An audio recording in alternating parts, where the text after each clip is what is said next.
ನಮಸ್ಕಾರ. First tube ನ ಮತ್ತೊಂದು ವಿಡಿಯೋಗೆ ಸ್ವಾಗತ.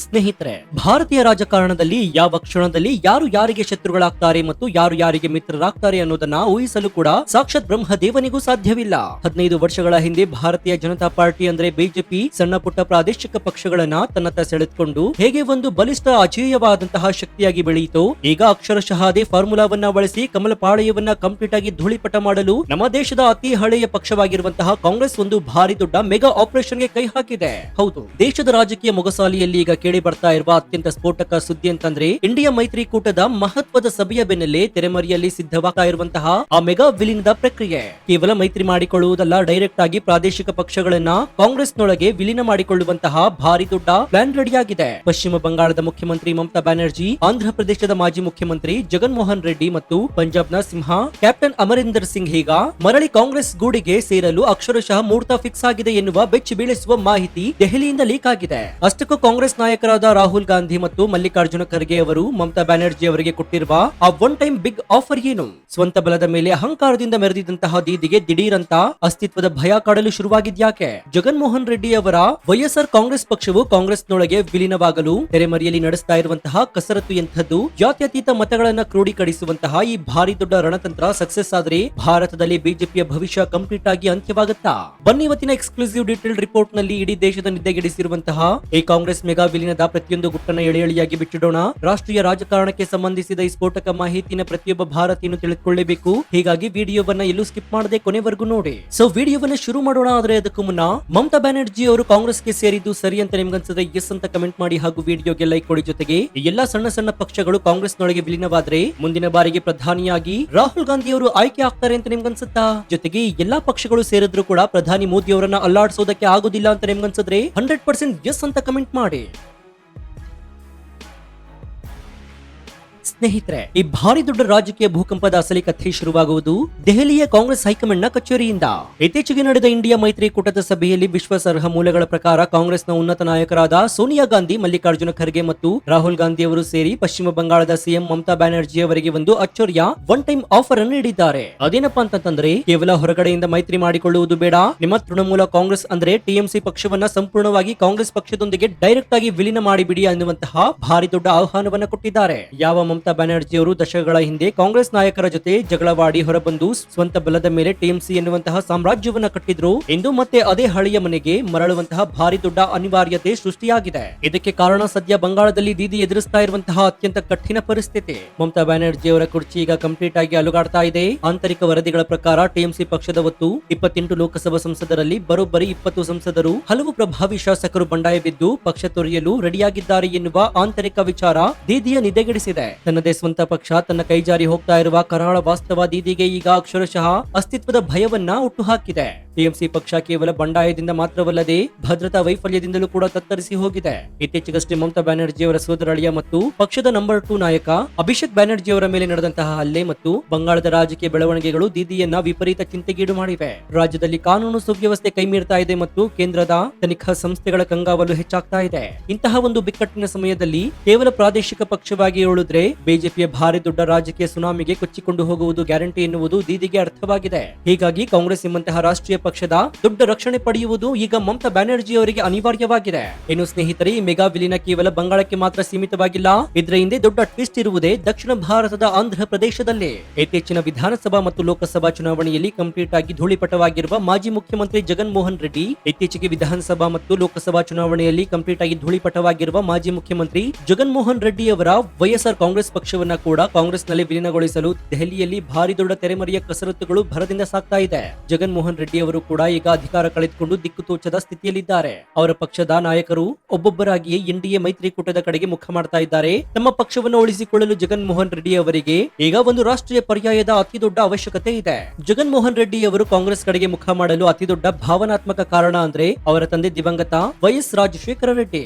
ರಾಜಶೇಖರ ರೆಡ್ಡಿ ಅವರು ಕಾಂಗ್ರೆಸ್ನ ಅತ್ಯಂತ ನಿಷ್ಠಾವಂತ ಮತ್ತು ಪವರ್ಫುಲ್ ಮುಖ್ಯಮಂತ್ರಿಯಾಗಿದ್ರು. ಈಗ ಜಗನ್ ಮೋಹನ್ ರೆಡ್ಡಿ ಅವರ ಸ್ವಂತ ಸಹೋದರಿ ವೈಎಸ್ ಶರ್ಮಿಳಾ ಅವರು ಕೂಡ ಈಗಾಗಲೇ ಕಾಂಗ್ರೆಸ್ ಪಕ್ಷಕ್ಕೆ ಸೇರ್ಪಡೆಗೊಂಡು ಆಂಧ್ರ ಆಂಧ್ರ ಪ್ರದೇಶದ ಕಾಂಗ್ರೆಸ್ ಅಧ್ಯಕ್ಷೆಯಾಗಿ ಕೆಲಸವನ್ನ ಮಾಡ್ತಾ ಇದ್ದಾರೆ. ಅಣ್ಣ ತಂಗಿಯ ನಡುವಿನ ಭಿನ್ನಾಭಿಪ್ರಾಯಗಳನ್ನ ಬಗೆಹರಿಸಿ ಜಗನ್ ಮೋಹನ್ ರೆಡ್ಡಿ ಅವರನ್ನ ಮರಳಿ ಕಾಂಗ್ರೆಸ್ ಕೂಡಿಗೆ ಕರೆತರಲು ಹೈಕಮಾಂಡ್ ಸ್ವತಃ ಶರ್ಮಿಳಾ ಅವರ ಮೂಲಕವೇ ಡೈರೆಕ್ಟ್ ಮಾತುಕತೆ ನಡೆಸಿದ್ದಾರೆ ಎನ್ನುವ ಸ್ಫೋಟಕ ರಿಪೋರ್ಟ್ ಹೊರಬಿದ್ದಿದೆ. ಇದು ಆಂಧ್ರ ರಾಜಕಾರಣದಲ್ಲಿ ಭಾರಿ ದೊಡ್ಡ ಕಂಪನವನ್ನ ಸೃಷ್ಟಿ ಮಾಡಿದೆ. ಇನ್ನು ಬಂಗಾಳ ಮತ್ತು ಆಂಧ್ರ ಪ್ರದೇಶದ ಜೊತೆಗೆ ಉತ್ತರ ಭಾರತದ ಪಂಜಾಬ್ನಲ್ಲೂ ಕೂಡ ಕಾಂಗ್ರೆಸ್ ಭಾರಿ ದೊಡ್ಡ ಬೇಟೆಯಾಡಲು ಸಿದ್ಧವಾಗಿದೆ. ಪಂಜಾಬ್ನ ರಾಜಕೀಯ ಸಿಂಹ ಅಂತ ಕರೆಸಿಕೊಳ್ತಾ ಇದ್ದಂತಹ ಮಾಜಿ ಮುಖ್ಯಮಂತ್ರಿ ಕ್ಯಾಪ್ಟನ್ ಅಮರಿಂದರ್ ಸಿಂಗ್ ಅವರು ಕಾಂಗ್ರೆಸ್ ತೊರೆದು ಬಿಜೆಪಿ ಸೇರಿದ್ರು.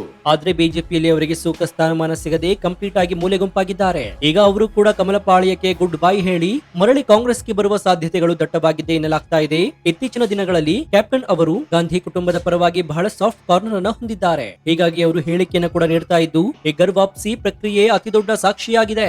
ಕಾಂಗ್ರೆಸ್ ಪಕ್ಷವು ದಿಢೀರ್ ಅಂತ ಇಷ್ಟೊಂದು ಅಗ್ರೆಸಿವ್ ಆಗಿ ಪ್ರಾದೇಶಿಕ ಪಕ್ಷಗಳನ್ನ ತನ್ನತ್ತ ಸೆಳೆಯಲು ಅಸಲಿ ಕಾರಣ ಅಂದ್ರೆ ಇತ್ತೀಚಿನ ಲೋಕಸಭಾ ಚುನಾವಣೆಯ ಫಲಿತಾಂಶ. ಎಲ್ಲರೂ ಕಾಂಗ್ರೆಸ್ ಕಂಪ್ಲೀಟ್ ಆಗಿ ಮುಗಿದೇ ಹೋಯಿತು ಅಂದುಕೊಂಡಿದ್ದಾಗ ಲೋಕಸಭೆಯಲ್ಲಿ ಬರೋಬ್ಬರಿ 89 ಸೀಟ್ಗಳನ್ನ ಗೆದ್ದು ಅತಿ ದೊಡ್ಡ ಎರಡನೇ ಪಕ್ಷವಾಗಿ ಕಾಂಗ್ರೆಸ್ ಹೊರಹೊಮ್ಮಿದೆ. ರಾಹುಲ್ ಗಾಂಧಿ ಅವರು ವಿರೋಧ ಪಕ್ಷದ ನಾಯಕರಾಗಿ ಭಾರಿ ದೊಡ್ಡ ವರ್ಚಸ್ಸು ಬೆಳೆಸಿಕೊಂಡಿದ್ದಾರೆ. ಈ ನೈತಿಕ ಸ್ಥೈರ್ಯವನ್ನ ಇಟ್ಕೊಂಡೇ ಕಾಂಗ್ರೆಸ್ ಈಗ ಕೇವಲ ಮೈತ್ರಿ ಮಾಡಿಕೊಳ್ಳಲು ಬದಲು ಪ್ರಾದೇಶಿಕ ಪಕ್ಷಗಳನ್ನ ತನ್ನೊಳಗೆ ವಿಲೀನ ಮಾಡಿಕೊಂಡು ದೇಶದ ಅತಿ ದೊಡ್ಡ ಮತ್ತು ಬಲಿಷ್ಠ ಶಕ್ತಿಯಾಗಿ ಹೊರಹೊಮ್ಮಲು ರಣತಂತ್ರವನ್ನ ಹೆಣೆದಿದೆ. ರಾಜಕಾರಣದಲ್ಲಿ ಇದೊಂದು ಡೊಮಿನೋ ಎಫೆಕ್ಟ್ ಇದ್ದ ಹಾಗೆ. ಒಂದು ದೊಡ್ಡ ಮರ ಬಿದ್ದರೆ ಅದರ ಹಿಂದೆ ಸಾಲು ಸಾಲು ಮರಗಳು ಬೀಳುತ್ತೆ. ಒಂದ್ ವೇಳೆ ಮಮತಾ ಬ್ಯಾನರ್ಜಿ ಮತ್ತು ಜಗನ್ ಮೋಹನ್ ರೆಡ್ಡಿ ತಮ್ಮ ಬಲಿಷ್ಠ ಪ್ರಾದೇಶಿಕ ಪಕ್ಷವನ್ನ ಕಾಂಗ್ರೆಸ್ ನಲ್ಲಿ ವಿಲೀನಗೊಳಿಸಿದರೆ ಭಾರತೀಯ ರಾಜಕಾರಣದಲ್ಲಿ ಅದೊಂದು ಮೆಗಾ ಟ್ರೆಂಡ್ ಆಗಿ ಬದಲಾಗುತ್ತೆ. ಇವರನ್ನ ನೋಡಿಕೊಂಡು ಇನ್ನು 3-4 ಪ್ರಾದೇಶಿಕ ಪಕ್ಷಗಳು ಕಾಂಗ್ರೆಸ್ ನೊಳಗೆ ವಿಲೀನವಾಗುವ ಭಾರಿ ದೊಡ್ಡ ಸಾಧ್ಯತೆ ಕೂಡ ಇದೆ. ಯಾಕಂದ್ರೆ ಭವಿಷ್ಯದಲ್ಲಿ ಬಿಜೆಪಿಯಂತಹ ಬೃಹತ್ ಚುನಾವಣಾ ಯಂತ್ರವನ್ನ ಎದುರಿಸಲು ಸಣ್ಣ ಪುಟ್ಟ ಪಕ್ಷಗಳಿಗೆ ಸ್ವತಂತ್ರವಾಗಿ ಉಳಿಯುವುದು ಅಸಾಧ್ಯ ಎನ್ನುವುದು ಪ್ರತಿಯೊಬ್ಬ ಪ್ರಾದೇಶಿಕ ನಾಯಕನಿಗೂ ಸ್ಪಷ್ಟವಾದ ಅರ್ಥವಾಗಿದೆ. ಇನ್ನು ಸ್ನೇಹಿತರೆ, ಕಾಂಗ್ರೆಸ್ ಮಾಡ್ತಾ ಇರುವ ಈ ತಂತ್ರ ಹೊಸದೇನಲ್ಲ. ಇದೇ ಮೆಗಾ ಪ್ಲಾನ್ ಅನ್ನ 15 ವರ್ಷಗಳ ಹಿಂದೆ ಭಾರತೀಯ ಜನತಾ ಪಾರ್ಟಿ ಬಹಳ ಯಶಸ್ವಿಯಾಗಿ ಪ್ರಯೋಗ ಮಾಡಿತ್ತು. ಒಂದ್ ಕಾಲದಲ್ಲಿ ಕೇವಲ 2 ಲೋಕಸಭಾ ಸೀಟ್ಗಳಿಂದ ಬಿಜೆಪಿ ತನ್ನ ಸಿದ್ಧಾಂತಕ್ಕೆ ಹತ್ತಿರವಾದಂತಹ ಮತ್ತು ನಾಯಕತ್ವ ಇಲ್ಲದೆ ಸೊರಗಿದ್ದ ಸಣ್ಣ ಪುಟ್ಟ ಪ್ರಾದೇಶಿಕ ಪಕ್ಷಗಳನ್ನ ತನ್ನತ್ತ ಸೆಳೆದುಕೊಂಡು ತನ್ನೊಳಗೆ ವಿಲೀನ ಮಾಡಿಕೊಂಡಿತ್ತು. ಈ ಅಡಿಯ ಮೇಲೆಯೇ ಇಂದು ಬಿಜೆಪಿ ಜಗತ್ತಿನ ಅತಿ ದೊಡ್ಡ ರಾಜಕೀಯ ಪಕ್ಷವಾಗಿ ಬೆಳೆದು ನಿಂತಿದೆ. ಈಗ ಅಕ್ಷರಶಃ ಅದೇ ಮಾದರಿಯಲ್ಲಿ ಅದೇ ಸರದಿ ಕಾಂಗ್ರೆಸ್ ಪಕ್ಷಕ್ಕೆ ಬಂದಿದೆ. ಶತ್ರುವಿನ ತಂತ್ರವನ್ನ ಶತ್ರುವಿನ ಮೇಲೆಯೇ ಪ್ರಯೋಗ ಮಾಡುವ ಭಾರಿ ದೊಡ್ಡ ಚಾಣಾಕ್ಷತನವನ್ನ ರಾಹುಲ್ ಗಾಂಧಿ ಟೀಮ್ ಈಗ ಪ್ರದರ್ಶನ ಮಾಡ್ತಾ ಇದೆ.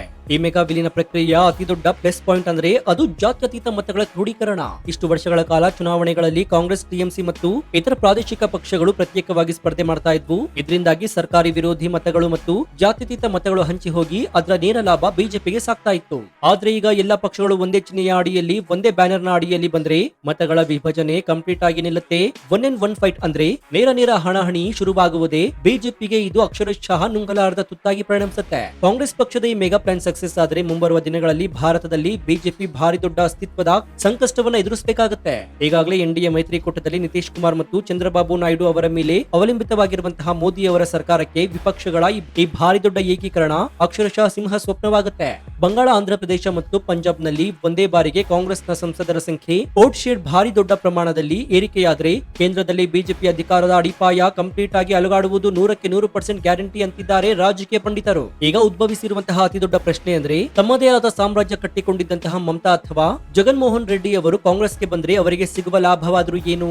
ಉತ್ತರ ಬಹಳ ಸ್ಪಷ್ಟವಾಗಿದೆ. ದೆಹಲಿಯ ಮಟ್ಟದಲ್ಲಿ ಭಾರಿ ದೊಡ್ಡ ಪವರ್ ಕಾಂಗ್ರೆಸ್ ಪಕ್ಷದ ರಾಷ್ಟ್ರೀಯ ಕಾರ್ಯಕಾರಿಣಿಯಲ್ಲಿ ಅವರಿಗೆ ಅತ್ಯುನ್ನತ ಸ್ಥಾನಮಾನ ನೀಡುವ ಭರವಸೆ ಕೂಡ ಕೊಡಲಾಗಿದೆ. ತಮ್ಮ ರಾಜ್ಯಗಳಲ್ಲಿ ಅವರೇ ಸುಪ್ರೀಂ ಲೀಡರ್ ಗಳಾಗಿ ಮುಂದುವರಿತಾರೆ. ಆದ್ರೆ ಅವರಿಗೆ ರಾಷ್ಟ್ರೀಯ ಪಕ್ಷದ ರಕ್ಷಾ ಕವಚ ಸಿಗುತ್ತೆ. ಭವಿಷ್ಯದಲ್ಲಿ ಕಾಂಗ್ರೆಸ್ ಅಧಿಕಾರಕ್ಕೆ ಬಂದ್ರೆ ಪ್ರಮುಖ ಕ್ಯಾಬಿನೆಟ್ ಖಾತೆಗಳು ಮತ್ತು ಪ್ರಧಾನಿ ಹುದ್ದೆಯ ರೇಸ್ ನಲ್ಲೂ ಕೂಡ ಈ ನಾಯಕರು ಮುಂಚೂಣಿಯಲ್ಲಿರ್ತಾರೆ ಎನ್ನುವ ಭಾರಿ ದೊಡ್ಡ ಆಫರ್ ಅನ್ನ ಟೇಬಲ್ ಮೇಲೆ ಇಡಲಾಗಿದೆ. ಭಾರತೀಯ ರಾಜಕೀಯ ಮೊಗಸಾಲೆಯಲ್ಲಿ ಮುಂಬರುವ ದಿನಗಳು ಅತ್ಯಂತ ನಿರ್ಣಾಯಕವಾಗಿರುತ್ತೆ. ಯಾವುದೇ ಕ್ಷಣದಲ್ಲಿ ದೆಹಲಿಯಲ್ಲಿ ಮಮತಾ ಬ್ಯಾನರ್ಜಿ ಮತ್ತು ರಾಹುಲ್ ಗಾಂಧಿ ಅವರ ಜಂಟಿ ಪ್ರೆಸ್ ಮೀಟ್ ನಡೆದು ಈ ಮೆಗಾ ವಿಲೀನ ಅಧಿಕೃತ ಘೋಷಣೆ ಹೊರಬಿದ್ದರೂ ಕೂಡ ಆಶ್ಚರ್ಯ ಪಡಬೇಕಾಗಿಲ್ಲ. ಆಂಧ್ರ ಪ್ರದೇಶದಲ್ಲಿ ಶರ್ಮಿಳಾ ಮತ್ತು ಜಗನ್ ಮೋಹನ್ ರೆಡ್ಡಿ ಒಂದೇ ವೇದಿಕೆಯಲ್ಲಿ ಕಾಣಿಸಿಕೊಳ್ಳುವ ಆ ದಿನಕ್ಕಾಗಿ ಕಾಂಗ್ರೆಸ್ ಕಾರ್ಯಕರ್ತರು ಕಾತುರದಿಂದ ಕಾಯ್ತಾ ಇದ್ದಾರೆ. ಈ ಡೆವಲಪ್ಮೆಂಟ್ ಗಳನ್ನ ಕೌಂಟರ್ ಮಾಡಲು ಅಮಿತ್ ಶಾ ಮತ್ತು ನರೇಂದ್ರ ಮೋದಿ ಅವರು ಕೂಡ ತಮ್ಮದೇ ಆದ ಹೊಸ ಅಸ್ತ್ರಗಳನ್ನ ಪ್ರಯೋಗ ಮಾಡುವುದು ಖಚಿತ. ಒಟ್ಟಾರೆಯಾಗಿ ಹೇಳೋದಾದ್ರೆ ಸ್ನೇಹಿತರೆ, ಈ ಮೆಗಾ ವಿಲೀನ ಕೇವಲ ರಾಜಕೀಯ ಪಕ್ಷಗಳ ವಿಲೀನವಲ್ಲ, ಬದಲಾಗಿ ಇದು ಭಾರತ ಪ್ರಜಾಪ್ರಭುತ್ವದ ಇತಿಹಾಸದಲ್ಲಿ ಒಂದು ಹೊಸ ಮೈಲುಗಲ್ಲು ಅಂತ ಕೂಡ ಹೇಳಬಹುದು. ಒಂದ್ ವೇಳೆ ಅವಕಾಶ ಸಿಕ್ಕಾಗ ಜಾತ್ಯತೀತ ಪಕ್ಷಗಳನ್ನ ಕ್ರೋಢೀಕರಿಸಿ ಒಗ್ಗಟ್ಟಿನಿಂದ ಚುನಾವಣೆ ನಡೆಸಿದ್ರೆ ದೇಶದಲ್ಲಿ ಬಿಜೆಪಿ ಎನ್ನುವ ಬೃಹತ್ ಶಕ್ತಿಯನ್ನ ಕಂಪ್ಲೀಟ್ ಆಗಿ ಧೂಳಿಪಟ ಮಾಡಬಹುದು ಎನ್ನುವಂತಹ ಭಾರಿ ದೊಡ್ಡ ಲೆಕ್ಕಾಚಾರ ಕಾಂಗ್ರೆಸ್ ನದ್ದಾಗಿದೆ. ಅಹಂಕಾರ ಬಿಟ್ಟು ವಾಸ್ತವವನ್ನ ಒಪ್ಪಿಕೊಳ್ಳುತ್ತಿರುವಂತಹ ಪ್ರಾದೇಶಿಕ ನಾಯಕರು ಮತ್ತು ಬಲಿಷ್ಠವಾಗ್ತಾ ಇರುವ ಕಾಂಗ್ರೆಸ್ ನಡುವಿನ ಈ ಮೈತ್ರಿ ಭಾರತ ಭವಿಷ್ಯದ ರಾಜಕಾರಣವನ್ನ ಕಂಪ್ಲೀಟ್ ಆಗಿ ಬದಲಾಯಿಸುತ್ತೆ. ಸೊ ನಿಮ್ಗೆ ಏನನ್ಸುತ್ತೆ? ಮಮತಾ ಬ್ಯಾನರ್ಜಿ ಅವರ ಸರ್ಕಾರ ಟಿಎಂಸಿ ಮತ್ತು ಜಗನ್ಮೋಹನ್ ರೆಡ್ಡಿ ಅವರ ವೈಎಸ್ಆರ್ ಕಾಂಗ್ರೆಸ್ ಪಕ್ಷಗಳು ಕಾಂಗ್ರೆಸ್ನಲ್ಲಿ ವಿಲೀನವಾದ್ರೆ ಅದು ಭಾರತ ರಾಜಕಾರಣದಲ್ಲಿ ಒಂದು ಭಾರಿ ದೊಡ್ಡ ಗೇಮ್ ಚೇಂಜರ್ ಆಗುತ್ತೆ ಅಂತ ನಿಮ್ಗನ್ಸುತ್ತಾ? ರಾಹುಲ್ ಗಾಂಧಿ ಮತ್ತು ಖರ್ಗೆ ಅವರು ಹಾಕಿರುವಂತಹ ಈ ಮೆಗಾ ಮಾಸ್ಟರ್ ಪ್ಲಾನ್ 15 ವರ್ಷಗಳ ಹಿಂದಿನ ಬಿಜೆಪಿಯ ತಂತ್ರಕ್ಕೆ ಕೊಟ್ಟಿರುವ ಅತಿ ದೊಡ್ಡ ಕೌಂಟರ್ ಅಟ್ಯಾಕ್ ಎನ್ನುವ ಮಾತಿಗೆ ನಿಮ್ಮ ಬೆಂಬಲ ಇದೆಯಾ?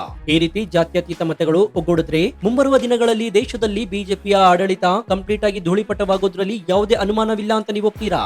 ಈಗಲೇ ನಿಮ್ಮ ಅತ್ಯಂತ ಪ್ರಮುಖವಾದ ತಾರ್ಕಿಕ ಲೆಕ್ಕಾಚಾರ ಮತ್ತು ಪ್ರಾಮಾಣಿಕ ಅನಿಸಿಕೆಯನ್ನು ಕಮೆಂಟ್ ಬಾಕ್ಸ್ ನಲ್ಲಿ ತಪ್ಪದೆ ತಿಳಿಸಿ ಮುಕ್ತವಾಗಿ ಚರ್ಚಿಸೋಣ.